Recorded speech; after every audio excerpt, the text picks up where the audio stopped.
यह कहानी एक छोटे से गांव में रहने वाले एक गरीब किसान शंकर की है। शंकर और उसकी पत्नी सुशीला की वर्षों की प्रार्थना के बाद उनके घर एक बेटे का जन्म हुआ। पूरे गांव में खुशी का माहौल था। सभी लोग उन्हें बधाई देने आए।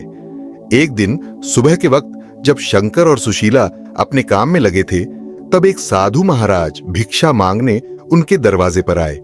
क्योंकि आज उनके घर में खास दिन था, शंकर ने साधु महाराज को अंदर बुलाया, उन्हें बैठाया और आदर पूर्वक भोजन कराया।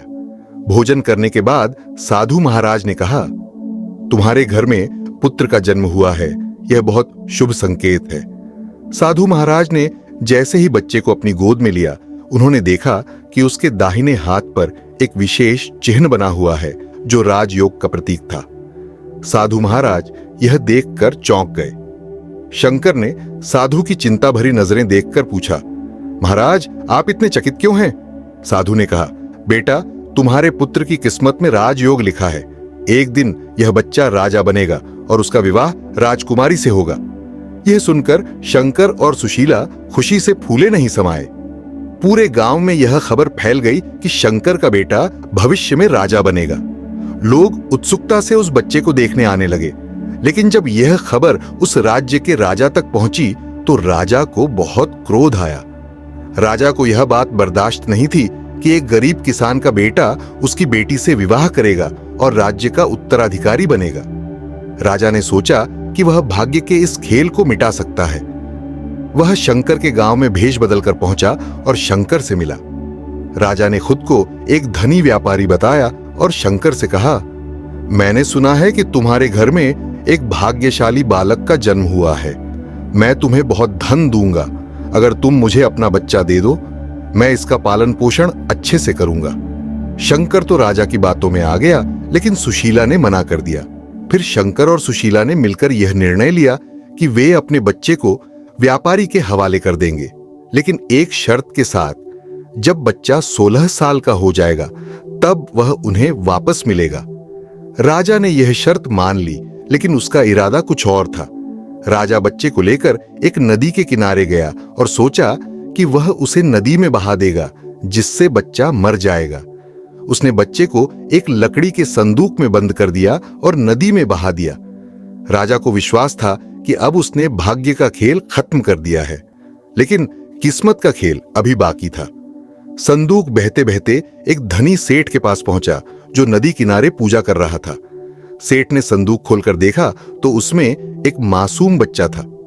सेठ और उसकी पत्नी को संतान नहीं थी, इसलिए वे बच्चे को अपना मानकर पालने लगे और उसका नाम अरुण रखा। अरुण बड़े प्यार से पला और धीरे धीरे बड़ा होकर 16 साल का हो गया। अरुण बेहद बुद्धिमान और गुणी था। एक दिन राजा एक यात्रा पर था और अरुण से उसकी मुलाकात हुई। राजा को अरुण की बुद्धिमानी देखकर आश्चर्य हुआ, लेकिन उसे यह नहीं पता था कि यह वही बच्चा है जिसे उसने 16 साल पहले नदी में बहा दिया था। राजा ने अरुण से कहा, तुम मेरी एक चिट्ठी रानी तक पहुंचा दो। चिट्ठी में राजा ने लिखा था कि अरुण को मार दिया जाए। लेकिन जब अरुण रास्ते में एक झोपड़ी में रुका तो वहां के डाकुओं ने राजा की चाल को समझ लिया। डाकुओं ने चिट्ठी बदल दी और उसमें लिखा कि अरुण का विवाह राजकुमारी से करा दिया जाए।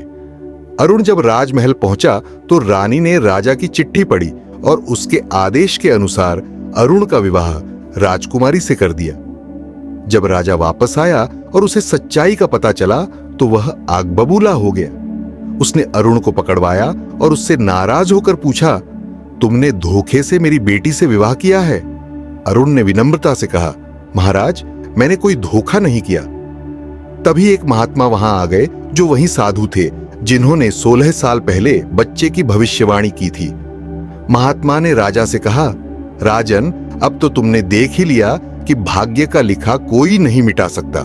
इसे स्वीकार करो और अरुण को अपना दामाद मान लो। राजा को अपनी गलती का एहसास हुआ और उसने अरुण से माफी मांगी।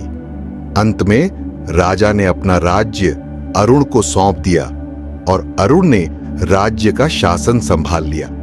तो दोस्तों, राजा ने तो पूरी कोशिश कर ही ली थी अरुण को मारने की। अरुण का भाग्य ही था जो उसे इतनी दूर तक लेकर आया और उसी राज्य का राजा भी बना दिया।